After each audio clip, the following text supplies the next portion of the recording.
Doctor के इतना कहने पर ध्रुव ने पल के झपकाते हुए उसे तुरंत ऊपर खींच लिया। फिर ऊपर आते ही डॉक्टर ने तुरंत ध्रुव का हाथ छोड़ा और उससे धीमी आवाज में कहा, शुक्रिया। इतना कहकर वो ध्रुव को गौर से देखने लगी और फिर उसने माथे पर आते बालों को अलग करते हुए सवाल किया, क्या तुम हमारे साथ ही इस इलाके में आए हो? ये सुनकर ध्रुव ने मुस्कुराते हुए डॉक्टर के सवाल का जवाब दिया, हाँ, मैं बाकी योद्धाओं के साथ ही यहाँ आया हूँ। ये कहकर ध्रुव ने डॉक्टर से अपनी नजरें फेर ली और इसकी वजह ये नहीं थी कि उसे वो डॉक्टर कम खूबसूरत लगी थी, बल्कि वो तो यहाँ ट्रेनिंग के इरादे से आया था और इसलिए ये नहीं चाहता था कि उसका ध्यान कहीं और भटके। लेकिन इसके बावजूद परी ने कुछ सोचते हुए उससे एक और सवाल किया, ये बताओ कि तुम ये फूल क्यों तोड़ना चाह रहे थे? क्या तुम्हें पता है कि इसके अंदर कौन सा फल है? ध्रुव डॉक्टर की मीठी आवाज सुनकर खुद को उसकी तरफ देखने से नहीं रोक पाया और फिर उसने मुस्कुराते हुए डॉक्टर से कहा, शायद ये सफेद फल है, एक ऐसा फल जो पहाड़ों के किनारों पर ही उगता है। वैसे तो ये बहुत तादाद में उगते हैं, लेकिन ये फल एक जादुई चिड़िया का पसंदीदा खाना होता है और इस वजह से इनके उगते ही वो चिड़िया इन्हें खा जाती है। इस वजह से इनकी तादाद काफी कम हो जाती है, लेकिन इस कमी की वजह से ये इतने खास हैं कि अगर इन्हें किसी दवा बाजार में बेचा जाए तो ये कम से कम 4000 सोने के सिक्कों में तो बिकेंगे ही। ध्रुव के मुंह से फल के बारे में इतना कुछ सुनने के बाद डॉक्टर परी हैरान हो गई। फिर उसने सोचा कि ध्रुव शायद दवाओं में दिलचस्पी लेता था और इसीलिए परी ने मुस्कुराते हुए उससे पूछा, तो क्या तुम्हें दवा के लिए अलग अलग जड़ी बूटियों की पहचान करना भी आता है? इस पर ध्रुव ने थोड़ा शर्माते हुए डॉक्टर से कहा, मैंने कुछ वक्त पहले ही जड़ी बूटियों की पहचान करना शुरू किया है। आखिर ध्रुव उस डॉक्टर को कैसे बताता कि विदुर के साथ रह रहकर उसे दवा बनाते नहीं आती थी, बल्कि उसमें इस्तेमाल की जाने वाली अलग अलग तरह की जड़ी बूटियों की पहचान भी वो अच्छे से करने लगा था। विदुर ने उसे हर तरह की खास जड़ी बूटी, फल, फूल के बारे में बताया था, क्योंकि वो भी ध्रुव में एक काबिल शिष्य देख पा रहे थे। ध्रुव की शर्माहट को देखकर परी ने मुस्कुराते हुए कहा, वैसे तो ये फल मैंने हासिल किया है, लेकिन अगर तुम मेरा हाथ नहीं पकड़ते तो शायद मैं ये कहने के लिए भी जिंदा नहीं बचती, इसलिए मैं चाहती हूँ कि ये फल तुम ही रखो। इतना कहकर परी ने उस फूल में से फल तोड़कर ध्रुव को पकड़ा दिया। वैसे तो वो खास फल ध्रुव के लिए इतना खास नहीं था, लेकिन अब जो डॉक्टर परी खुद वो फल उसे दे रही थी, इसलिए उसने सोचा कि मना करने पर कहीं डॉक्टर बुरा ना मान जाए और इसलिए चुपचाप उसने वो फल अपने हाथों में ले लिया। ध्रुव के हाथ में फल पकड़ाते ही डॉक्टर ने हड़बड़ाते हुए उससे कहा, मेरे ख्याल में अब हमें चलना चाहिए। सभी योद्धा अब तक आराम कर चुके होंगे, इसलिए हमें और देरी नहीं करनी चाहिए।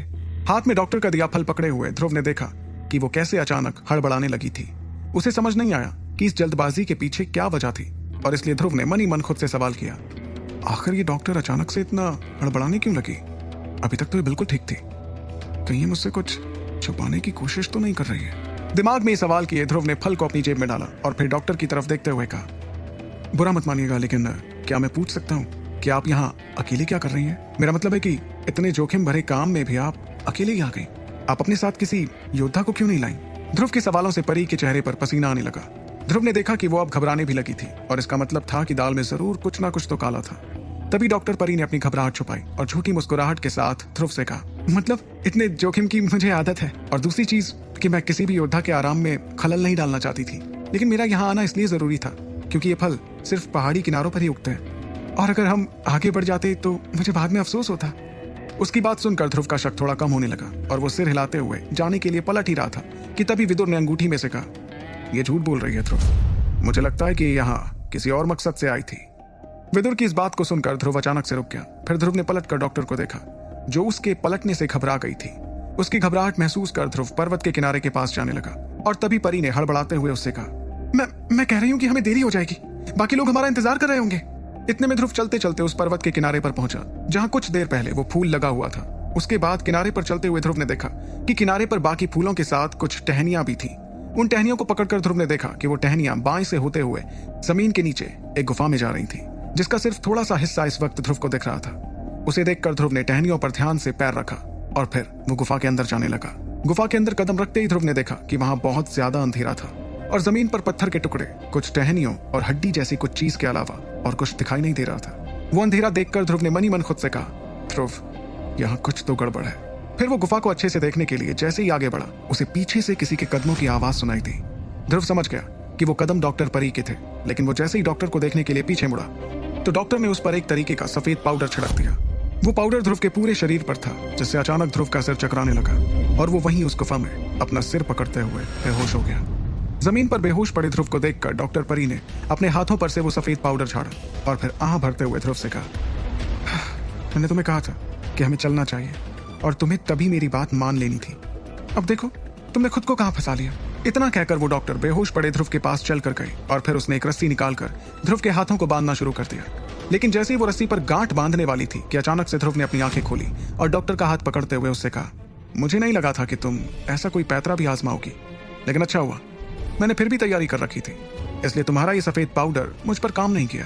ध्रुव को होश में देखकर डॉक्टर दंग रह गए, लेकिन फिर उसने ध्रुव से बचने के लिए उस पर अपनी लात से हमला किया। डॉक्टर के हमले से बचते हुए ध्रुव ने भी अपने पैर का इस्तेमाल कर डॉक्टर के पैर को फंसा लिया और फिर वो उसे जोर से दबाने लगा। ध्रुव ने देखा कि डॉक्टर के खूबसूरत चेहरे पर दर्द साफ झलकने लगा था, जिसके बाद ध्रुव ने मुस्कुराते हुए अपने दूसरे पैर से परी पर हमला किया। इस हमले की वजह से दोनों जमीन पर गिर गए और ध्रुव ने तुरंत उठकर डॉक्टर को जमीन पर दबा दिया ताकि वो वहां से उठकर कहीं भाग ना सके। इस वक्त ध्रुव और डॉक्टर के शरीर एक दूसरे के बहुत नजदीक थे, जिसकी वजह से डॉक्टर का चेहरा लाल हो गया। उसे ध्रुव की मर्दानी खुशबू के अलावा उसके स्पर्श का एहसास भी परेशान करने लगा। तभी डॉक्टर ने ध्रुव की पकड़ से छूटने की कोशिश करते हुए कहा, छोड़ो मुझे, नहीं तो मैं जोर से चिल्ला दूंगी। उसके बाद योद्धा यहाँ आकर मुझे बचा लेंगे, लेकिन तुम्हारा वो हश्र करेंगे जिसके बाद तुम यहाँ से बाहर जाने के भी लायक नहीं बचोगे। इस पर ध्रुव ने मुस्कुराते हुए डॉक्टर से कहा, जरूर चिल्लाओ ताकि सबको इस गुफा का राज पता चल जाए। और रही बात तुम्हें छोड़ने की, तो मैं उसके लिए तैयार हूँ, लेकिन उसके लिए तुम्हें मुझे ये बताना होगा कि तुमने मुझ पर हमला क्यों किया। ये सुनकर डॉक्टर ने गुस्से के साथ ध्रुव से कहा, क्योंकि मुझे तुम बिल्कुल पसंद नहीं हो। डॉक्टर का गुस्सा देखकर ध्रुव ने उसे धमकाते हुए कहा, चुपचाप सच बता दो, नहीं तो मैं तुम्हारे साथ कुछ भी कर सकता हूँ। ध्रुव की धमकी के बावजूद डॉक्टर हंसने लगी और उसने जवाब दिया, जो करना चाहो करो, बस इतना ध्यान रखना कि सारे योद्धा मुझे पसंद करते हैं, और अगर तुमने मेरे साथ कुछ भी गलत किया तो वो लोग तुम्हें जिंदा नहीं छोड़ेंगे। चाहो तो कोशिश करके देख सकते हो। इस पर ध्रुव ने भी चेहरे पर एक शैतानी मुस्कुराहट के साथ डॉक्टर परी से कहा, इतना क्या गुरूर है तुम्हें अपनी खूबसूरती पर? सच कहूं तो एक ठीक ठाक चेहरे के अलावा तुम्हारे पास है ही क्या? वैसे जो कुछ भी है मुझे उसमें कोई दिलचस्पी नहीं है, मुझे सिर्फ इतना बताओ कि इस गुफा के अंदर क्या छिपा हुआ है। इस पर चिड़चिड़ाते हुए डॉक्टर ने जवाब दिया, मुझे नहीं पता, तुम किस बारे में बात कर रहे हो? गुफा के अंदर तो कुछ भी नहीं है। इस पर ध्रुव ने एक बार फिर उसे धमकाते हुए कहा, मुझे सब सच सच बता दो, नहीं तो मैं तुम्हारी ही रस्सी से तुम्हें बांध कर खुद इस सवाल का जवाब ढूंढने गुफा के अंदर चला जाऊंगा। ध्रुव की अंदर जाने की धमकी सुनकर डॉक्टर घबरा गई। उसके चेहरे से उसकी मुस्कुराहट पूरी तरह से गायब हो गई, लेकिन फिर भी उसने कुछ नहीं कहा। तभी ध्रुव मुस्कुराते हुए उसके और करीब आया, जिससे डॉक्टर ने डर के मारे अपनी आंखें बंद की। उस खूबसूरत लेकिन खतरनाक लड़की को आंख बंद करते देख ध्रुव ने फुसफुसाते हुए उससे कहा, मेरी बात ध्यान से सुनो। मैंने सुना है कि इस इलाके में एक तिलस्मी बंदर रहता है, जिसे औरतों और लड़कियों में खास दिलचस्पी है। अब तुम मुझे ये बताओ कि अगर मैं तुम्हें मार कर इसका इल्जाम उस तिलस्मी बंदर पर डाल दूं तो कोई क्या ही कर पाएगा? इसलिए अब सब सच सच बता दो। ध्रुव की धमकियां अब डॉक्टर पर काम करने लगी थी। उसने ध्रुव की पकड़ से छूटने की कोशिश की थी, लेकिन ध्रुव की ताकत को महसूस कर वो समझ गई थी कि ध्रुव एक झटके में उसे खत्म कर सकता था, और इसलिए डरते हुए डॉक्टर ने ध्रुव से कहा, ठीक है, मुझे छोड़ दो और मैं तुम्हें सब सच बताती हूँ। ध्रुव ने देखा कि इस वक्त वो डॉक्टर डर के मारे कैसे घबराने लगी, लेकिन अपनी बात मनवा कर ध्रुव बहुत खुश हो गया और उसने मुस्कुराते हुए डॉक्टर पर अपनी पकड़ ढीली करते हुए उसे लगभग छोड़ ही दिया। लेकिन बचाव के तौर पर उसने डॉक्टर की कलाई अभी भी पकड़ी हुई थी। इसके बाद डॉक्टर जैसे तैसे खड़ी हुई और ध्रुव से कहने लगी, ये गुफा मैंने गलती से ढूंढी थी। मैं यहाँ फल इकट्ठा करने आई थी कि मेरा ध्यान अचानक इस गुफा पर पड़ा। मैं इसके ज्यादा अंदर तो नहीं गई हूँ, लेकिन जितना मैंने इसके बारे में लोगों से पता किया है उससे मैं इतना जानती हूँ कि इस गुफा में ऐसी कुछ चीजें छुपी हुई हैं जो हमारे पूर्वज हमारे लिए छोड़कर गए थे। लेकिन इसका पता लगाने के लिए मैं कभी ज्यादा अंदर नहीं गई, इसलिए मैं ये दावे के साथ तो नहीं कह सकती कि ये बात बिल्कुल सच है। और मैं जहाँ तक गई हूँ वहाँ तक मुझे कुछ सुराग मिले हैं जो हमारे पूर्वजों ने छोड़े थे, और मुझे लगता है कि वो पूर्वज बहुत शक्तिशाली थे। ये बातें सुनकर ध्रुव थोड़ा कंफ्यूज हो गया। उसे समझ नहीं आया कि वो डॉक्टर उसे क्या बताना चाह रही थी।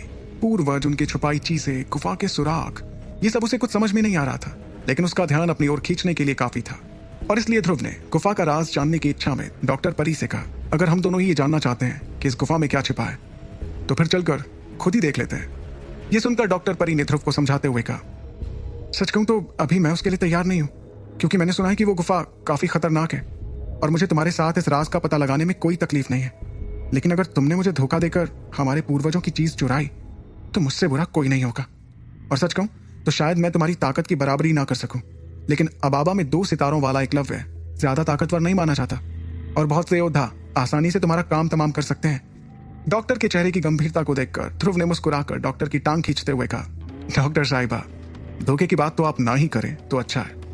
याद नहीं, अभी कुछ देर पहले तुम ही थी जो मुझे बेहोश करना चाह रही थी। और सच बताऊं तो जब तुमने मुझ पर हमला किया था तो मैं तुम्हारे हाथ पैर तोड़ने के बारे में सोच रहा था, लेकिन तुम्हारी बात सुनकर मुझे लगता है कि मैं तुम पर थोड़ा भरोसा तो कर ही सकता हूँ। यह सुनकर डॉक्टर परी ने चैन की सांस ली कि ध्रुव कम से कम उसे मारने के बारे में तो नहीं सोच रहा था। उसके बाद उसने आसपास देखते हुए ध्रुव से कहा, देखो हमें सच में बहुत देर हो गई है। अगर हम लोग जल्द ही वापस जंगल में नहीं लौटे तो अरशान हम पर शक करने लगेगा। वैसे हम लोग आज रात मुख्य इलाके में ही बिताने वाले हैं, तो क्यों ना गुफा देखने हम रात को आए जब सभी योद्धा सो चुके हों। डॉक्टर के मुंह से उस लड़के का नाम सुनकर ध्रुव ने पूछताछ करते हुए उससे कहा, अरशान कौन है? कहीं ये वो भेड़िया टोली वाले लीडर का बेटा तो नहीं है? इस पर डॉक्टर ने अपना सिर हिलाते हुए ध्रुव के सवाल का जवाब दिया, हाँ तुम बिल्कुल सही समझे। वैसे तुम्हारा नाम क्या है? यह सुनकर ध्रुव ने डॉक्टर की बात का तुरंत जवाब देते हुए कहा, मेरा नाम ध्रुव है, ध्रुव शौर्य। ध्रुव का नाम सुनकर डॉक्टर ने आगे कुछ नहीं कहा, सिर्फ अपना सिर हिलाया और फिर वो पलट कर वहां से ऊपर जाने लगी। उसके पीछे पीछे ध्रुव भी ऊपर चढ़ गया और वो दोनों फिर जंगल की ओर जाने लगे जहां सभी योद्धा इस वक्त आराम फरमा रहे थे। लेकिन तभी ध्रुव ने सोचा कि कहीं कोई उन दोनों को साथ देखकर कुछ गलत ना समझ ले, और इसलिए वो अचानक रुक गया और उसने डॉक्टर को अकेले जाने का इशारा किया। डॉक्टर भी उसकी बात समझ गई और फिर वो बिना कुछ कहे जंगल की ओर चलने लगी। वहीं ध्रुव के दिमाग में गुफा के बारे में और जानने की इच्छा घूमने लगी थी। मैसोडोरिया के बाजार में जब वो योद्धाओं से उनके किस्सों के बारे में सुना करता था तो वो भी हमेशा चाहता था कि काश उसे भी कभी किसी रोमांचक सफर पर निकलना पड़े। और अब जब गुफा में उसके पास पूर्वजों का खजाना ढूंढने का मौका था तो वो उसे ढूंढने का इंतजार नहीं कर पा रहा था। बल्कि अगर डॉक्टर ने उससे रात को आने की बात नहीं कही होती तो वो शायद अकेले ही गुफा के अंदर चला जाता। यही सब सोचते हुए ध्रुव भी मुस्कुराया और फिर वो भी धीरे धीरे जंगल की ओर चलने लगा। वो इस बात से खुश था कि ट्रेनिंग की जगह ढूंढते ढूंढते वो इतने रोमांचक मोड़ पर आ गया था और अब वो बस इतना ही चाह रहा था कि रात जल्द से जल्द हो जाए ताकि वो खजाने की खोज में निकल पाए।